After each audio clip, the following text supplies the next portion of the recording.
Kami ucapkan juga ahlan wa sahlan, selamat datang yang akan menyampaikan nasihat pernikahan nanti pada Al-Mukarram Bapak Profesor Dr. Kiai Haji Muhammad Quraisy Shihab, ahlan wa sahlan. Dan tak lupa tentunya kami ucapkan juga ahlan wa sahlan, selamat datang pada Bapak Haji Anies Rashid Baswedan, Asep Katuan.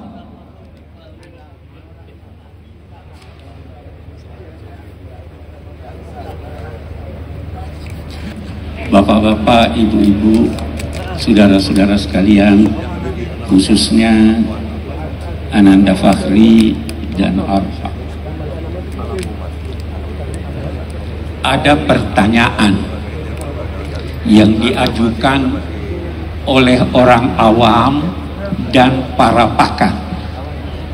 Pertanyaan itu berbunyi, mengapa kawin? Mengapa kawin? Bermacam-macam jawaban yang diberikan. Ada jawaban buruk, misalnya dengan berkata, biar ada yang atur rumah, biar ada yang masakkan. Ini jawaban buruk. Bermacam-macam jawaban. Hemat saya, jawabannya karena kita memperoleh warisan dari kakek kita Adam. Bukan dosa waris. Dia itu adalah cinta sejati.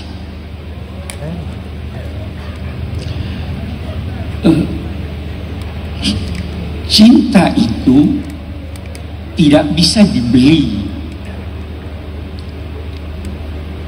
Anda dapat membeli ranjang, tidak dapat membeli tidur. Anda dapat membeli seks, tidak dapat membeli cinta.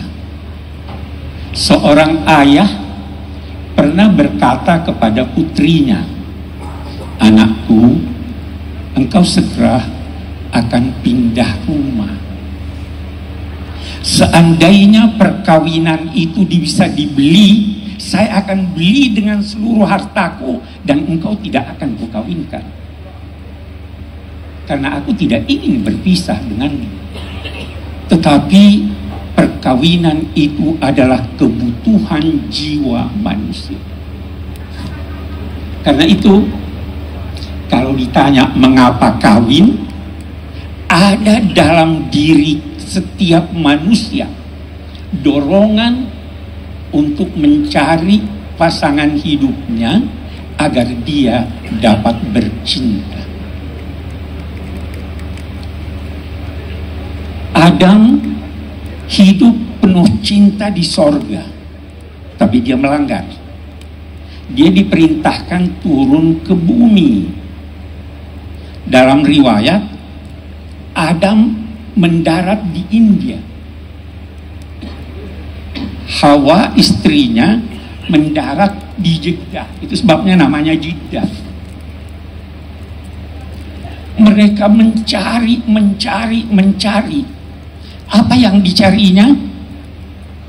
Belahan hidupnya. Bertemu di mana? Di Arafah. Ini rezeki bertemu Arafah. Di Arafah.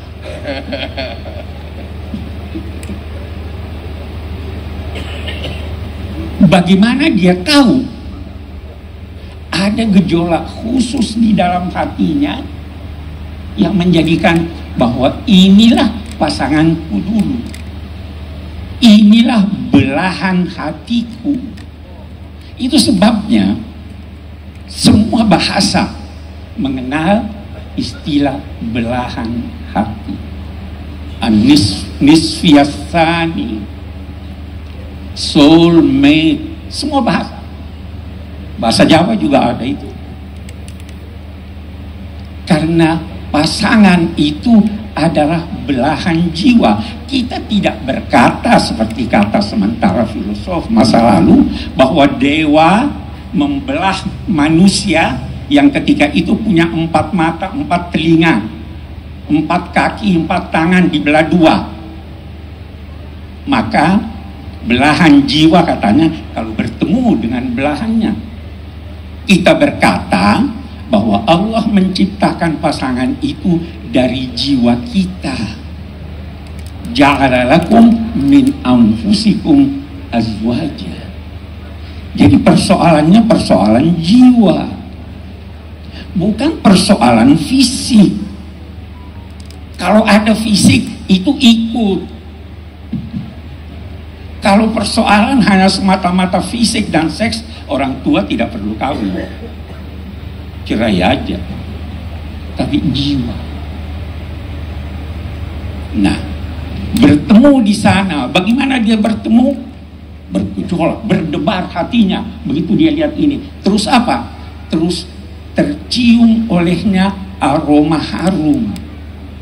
Itu sebabnya Arafah terambil dari akar kata yang juga berarti harum. Kalau Anda tidak harum, tidak akan dicintai. Salah satu pesan orang tua kepada anaknya, jagalah tempat-tempat di mana matanya dapat tertuju dan hidungnya dapat menghirup. Jangan sampai dia melihat sesuatu yang buruk pada dirimu, jangan juga hidungnya mencium kecuali aroma harum dari dia. Nah, ini Arafah lagi. Arafah itu terambil dari kata yang berarti Arafat, itu juga berarti harum. Kata Arafah itu berarti tahu sebelumnya tidak tahu, maka dicari. Berbeda dengan alimah, Tuhan tidak disifati dengan arif. Tuhan disifati dengan alim karena tidak ada permulaan bagi pengetahuannya. Kalau kita yang cari jodoh tadinya tidak tahu kan, baru tahu ketika tahu dinamai Arafah. Okay. Banyak nasihat yang diberikan oleh para pakar menyangkut perkawinan. Salah satu di antaranya, perkawinan itu sukses kalau memenuhi 5 syarat. Yang pertama, sama-sama hidup. Jangan ada yang merasa tidak hidup. Hidup itu ditandai oleh 3 hal: tahu, gerak, dan rasa. Yang tidak merasa tidak hidup. Yang tidak tahu tidak hidup. Yang tidak bergerak tidak hidup.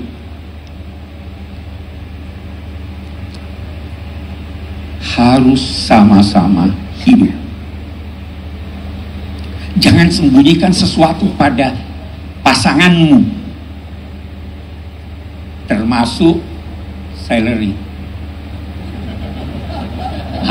Ini kurang hidup itu kalau menyembunyikan, karena hidup bersama. Jangan menampakkan kesedihan pada saat pasanganmu bergembira. Jangan juga menampakkan kegembiraan pada saat pasanganmu sedih. Itu baru hidup bersama. Bergerak bersamalah. Jangan satu ke kiri, satu ke kanan. Itu hidup. Sama-sama manusia. Jangan menganggap diri Anda lebih tinggi dari pasangan Anda. Sama-sama dewasa, punya tanggung jawab. Jangan kawin dengan anak kecil, dan jangan kawinkan anak yang belum dewasa pikirannya. Dan kedewasaan tidak diukur oleh umur. Itu baru bahagia. Sama-sama cinta.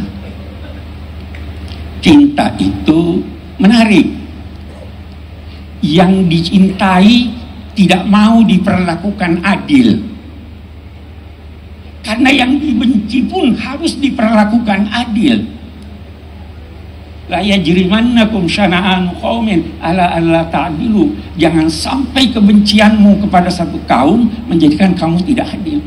Dia bilang, saya dicintai, mau diperlakukan adil, sama saja dengan orang yang engkau benci. Apa yang dia minta? Dia minta ihsan. Lebih baik dari adil. Memberi lebih banyak dari yang wajib Anda beri. Terhadap orang tua itu ihsan. Memberi lebih banyak dari apa yang wajib Anda beri, dan menuntut lebih sedikit dari apa yang mestinya Anda beri. Itu baru cinta. Terus, satu laki-laki, satu perempuan. Tidak sah dan tidak logis, tidak manusiawi dua-duanya laki-laki atau dua-duanya perempuan. Satu laki, dan laki-laki dan perempuan itu berbeda. Banyak sekali uraian menyangkut perbedaan laki-laki dan perempuan. Saya ingin singgung sedikit pandangan lama dan pandangan baru. Dulu Sayyidina Ali berkata, sifat yang terbaik buat laki-laki itu adalah sifat yang terburuk buat perempuan. Dan sikap yang terbaik buat perempuan itu terburuk buat laki-laki. Ini dulu. Apa itu? Laki-laki baik kalau berani. Yang kedua, dermawan. Yang ketiga, rendah hati. Itu laki-laki yang baik.